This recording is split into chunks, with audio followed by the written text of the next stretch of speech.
Allora, la prima cosa che dobbiamo fare sarà ovviamente inizializzare la nostra repository Git in locale ed effettuare un push verso la nostra repo su GitHub.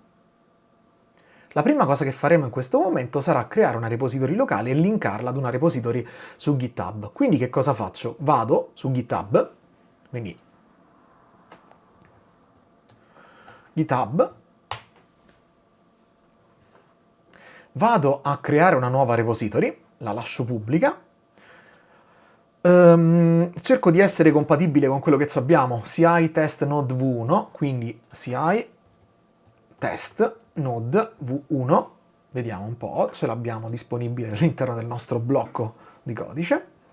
Vado a creare la repository lasciandola pubblica, non mettendo nessuna informazione su quello che abbiamo. Vado in creating repository ed ovviamente quello che ci viene, seguiamo i consigli che ci vengono dati da Git ovviamente. Eccolo qui, facciamo il primo step, sarà il git init. Quindi inizializziamo la nostra repository, vado in clear, quindi mi riporto sulla PowerShell e faccio un git init. Allora, il problema ovviamente quando caricheremo tutta quanta la nostra repository online sarà la dimensione del node modules. Quindi per evitare di caricare tutto quanto il node modules, che cosa dovremmo fare? Creiamo un nuovo file chiamato .gitignore, ok, dove gli diciamo di non caricare fondamentalmente tutto quello che c'è all'interno di node modules. Ok? Quando vado a salvare effettivamente node modules mi diventa un po' più chiaro. Se ci fate caso, guardate, se torno indietro e premo salva, guardate, immediatamente lui ha trovato sull'iconcina del source control più di 4000 file da versionare. Se vado ovviamente a salvare con il git ignore, gli unici file che dovrà salvare sono 5, che dovrà versionare sono 5, 1, 2, 3, 4 e 5, il git ignore compreso. Allora, ritorniamo quindi sulla nostra PowerShell e che cosa faccio? Faccio un git add, punto. Quindi ho aggiunto tutti quanti i file all'interno della staging area, faccio un git status per vedere che tutto quanto sia ok. Vedete, questo è pronto all'interno della staging area per essere committato e faccio una git commit dove il messaggio sarà primo commit. Perfetto. E fin qua ci siamo. Effettivamente il source control non rileva modifiche e siamo pronti per effettuare tutto quello che vogliamo. Bene, faccio il linking con quello che c'è online, quindi guardate, vado a fare copia git branch sul main, quindi rimaniamo sul branch principale, poi vado a portarmi dietro, quindi mi porto la configurazione, quindi git remote add origin, quindi il link con la repository esterna a questo indirizzo sarà questo, vado in invio e una volta completata la mia procedura, guardate, vado in git push sull'origin main, eccolo qua. E qui adesso ha effettuato la commit, ha effettuato la push e quindi il nostro codice sorgente, se aggiorno la pagina, ovviamente sarà il clone effettivo di quello che abbiamo sulla nostra repository locale, ovviamente senza il node modules. Benissimo. Ok, la cosa un pochettino più importante che dovremmo vedere è che è proprio questa tab qui sopra che si chiama Actions. E effettivamente se ci clicchiamo sopra, lui ci dice inizia a lavorare con GitHub Actions, non c'è ancora nessuna operazione. Perché? Perché tecnicamente GitHub Actions può essere configurata direttamente dalla nostra repository di Node. Ok? Scusatemi, direttamente dal nostro progetto di Node e vediamo come. Allora, configuriamo adesso GitHub Actions.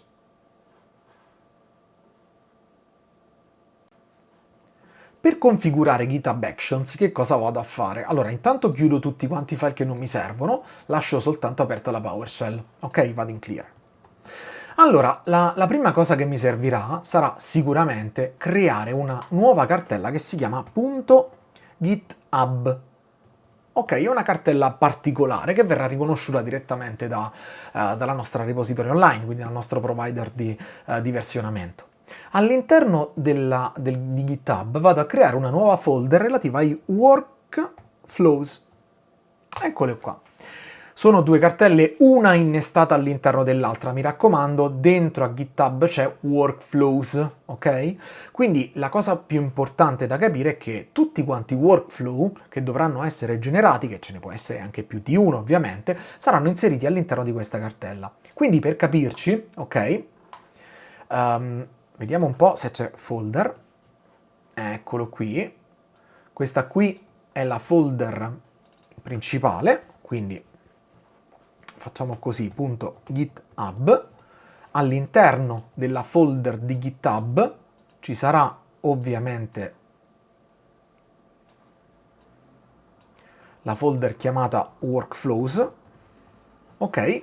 E qui dentro, all'interno della nostra nuova cartella, quindi della nostra cartellina workflows, ci saranno tutti quanti i workflow 1.yaml, ovviamente, e così via. Quindi ce ne potranno essere, ci potrà essere ovviamente più di un workflow, ok? Quindi capite benissimo che all'interno di questa cartella dovranno essere posizionati tutti quanti i workflow diversi. Perfetto. Allora, a questo punto che cosa succede?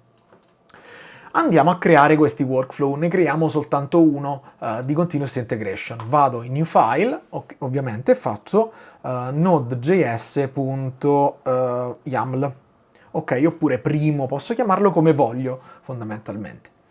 Lui ci chiede se installare l'estensione da GitHub Actions come volete, semplicemente per un highlight e per una verifica della correttezza del nostro codice. Allora, cosa ci sarà all'interno del nostro workflow? Allora, innanzitutto gli diamo un name e gli diciamo per esempio node.js test CI. Ok, perfetto, perché è una continuous integration. Ci siamo?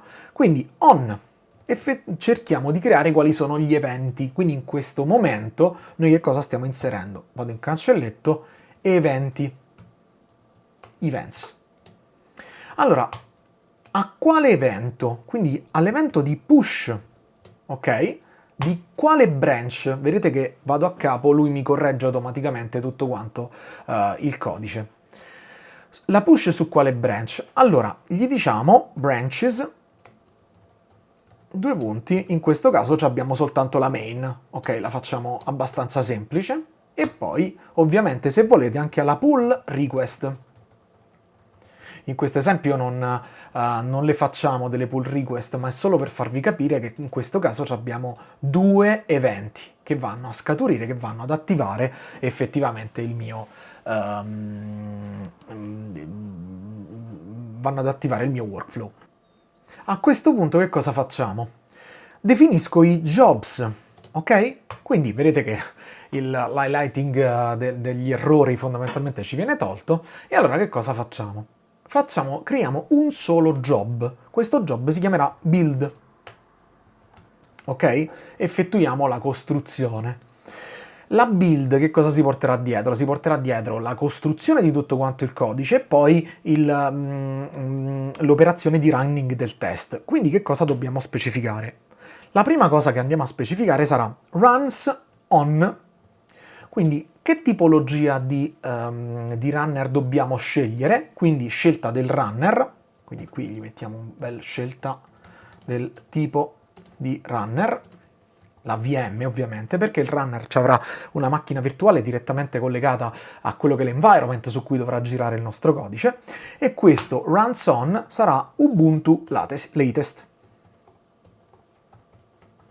Ovviamente possiamo scegliere tra Linux, delle distribuzioni di Linux, Windows Server oppure macOS. In questo momento va benissimo su Ubuntu. Poi la cosa un pochettino più importante qual è? La strategy. Guardate, completo questo blocco, matrix, per farvi capire di che cosa stiamo parlando. Allora, e poi node version, due punti, e gli mettiamo la 14.x e poi la 16.x. Significa che praticamente cosa stiamo facendo? La strategia di building sulle versioni di Node, ok, saranno due o più diverse. Matrix ci dice praticamente che questo è il blocco di operazioni sequenziali multiple che dovranno essere effettuate su GitHub Actions. Quindi vogliamo testare il nostro codice sia sulla versione 14 che sulla versione 16. Ok? Quindi vediamo adesso, una volta che abbiamo compreso che questo job verrà frammentato in due situazioni parallele, dove testeremo tutto quanto l'environment sulla versione 14 e sulla versione 16, creiamo gli steps. Ok. Il primo step che andiamo a definire è lo uses actions/checkout la versione 2. Praticamente all'interno di Actions vengono fornite una sorta di azioni preconfigurate che ci possono essere molto utili. Se togliete il numero di versione e andate su github.com/actions/checkout, praticamente potete vedere tutto quanto il codice sorgente di questa tipologia di pacchetto che stiamo scaricando in maniera totalmente automatica. Che cosa facciamo una volta che abbiamo scaricato queste action? Allora, name, usa node.js e poi ovviamente gli stiamo dando quello che è il valore presente all'interno della matrice, ok? Perché gli step vengono ripetuti in maniera sequenziale rispetto a tutta quanta la matrice delle versioni di Node. Quindi in questo caso che cosa vado a fare? Matrix.nodeVersion. Guardate, sapete che cosa succede? Che in pratica queste operazioni, questi step, quindi questo blocco di step che stiamo per definire, verrà fatto sia per la versione 14 sia per la versione 16. Quindi cosa dobbiamo andare ad effettuare in questo caso? Il name dell'operazione è proprio questo qui. Dobbiamo andare a definirgli lo uses, ok, actions/setup node. Ok, tecnicamente questa qui è una action che ci effettua l'installazione all'interno della macchina virtuale che contiene la Ubuntu Latest, ok, di Node.js prima della versione 14, quindi prima sulla versione 14 e poi sulla versione 16, ok? Quindi che cosa facciamo? With scusatemi, un bel typo, node version, ovviamente gli stiamo specificando sempre la matrix node version, e quindi questo qui è l'effettiva installazione del setup node con la versione che viene presa dalla matrice. Quindi poi che cosa effettuiamo? Un run npm CI, ovviamente per effettuare la verifica di tutto quanto il codice per la continuous integration, e poi run npm run build if present, ovviamente per effettuare il building del nostro pacchetto di codice, perché l'npm run build ci effettua la costruzione effettiva del pacchetto. E poi ovviamente che cosa facciamo? Run npm test. Quindi una volta che abbiamo effettuato la build, se presente, perché in questo caso potrebbe non essere presente come nel nostro codice, e allora effettuiamo la npm test. Salviamo l'operazione, se tutto quanto è andato a buon fine e l'abbiamo scritta bene, vado a fare la commit. Quindi vado in terminal, new terminal, apro qui di fianco, così ce l'abbiamo sotto controllo, faccio un git, questo è un piccolo bug, quindi npm, scusatemi, git add punto, git commit -m aggiunto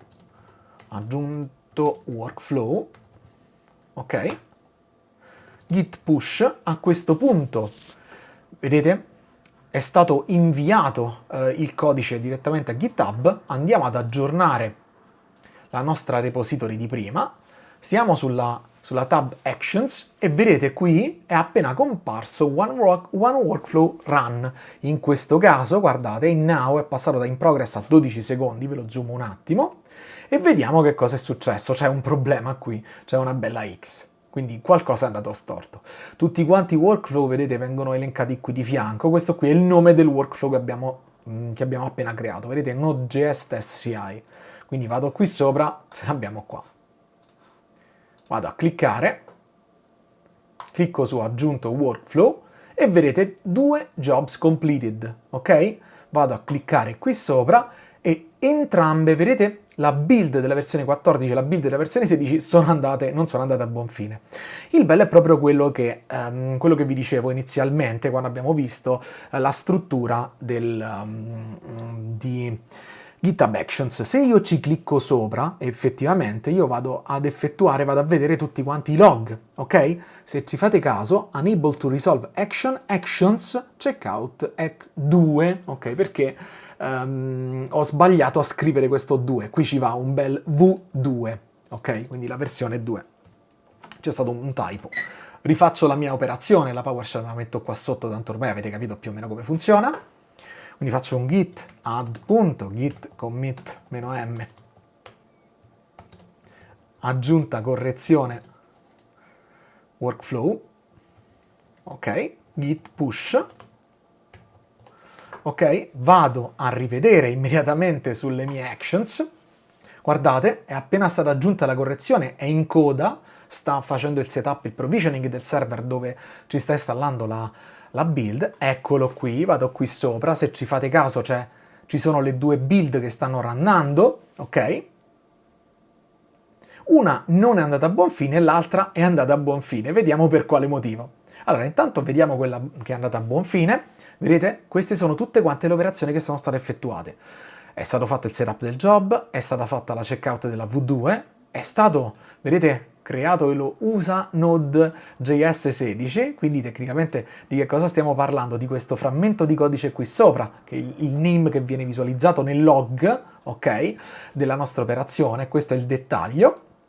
Qui c'è un run npm CI, run npm build, poi run npm test. Se ci fate caso, guardate, questo qui è il log esattamente come quello che avevamo prima, ok? E quindi tutti e 2 i test sono passati. Se ci fate caso, questo qui è andato in build con successo e il job è stato completato.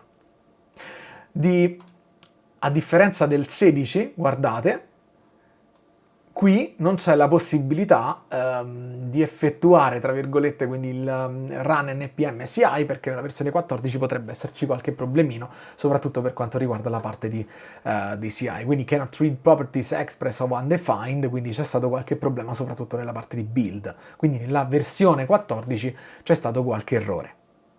La problematica relativa al building dello script sta praticamente nel fatto che noi effettuiamo un npm CI. Allora, qual è la differenza sostanziale tra l'npm install e l'npm CI?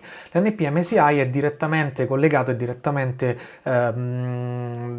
imparentato, tra virgolette, con la continuous integration.